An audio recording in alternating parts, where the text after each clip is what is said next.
How to find your Ultimate Golf user ID. Hi everyone, welcome back to another video from Crazy Gamer. In this video, we are gonna learn how to find your Ultimate Golf user ID in just a few simple steps.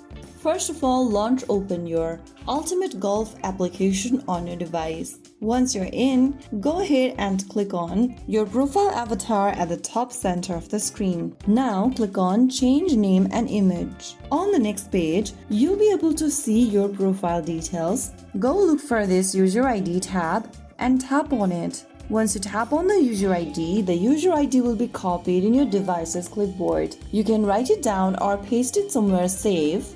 This ID is what you'll give friends to add you or use for support requests. It's a numeric code unique to your account. Keep it handy if you want friends to send gifts or friends requests. If you found the video helpful, don't forget to like, share, and subscribe to our channel.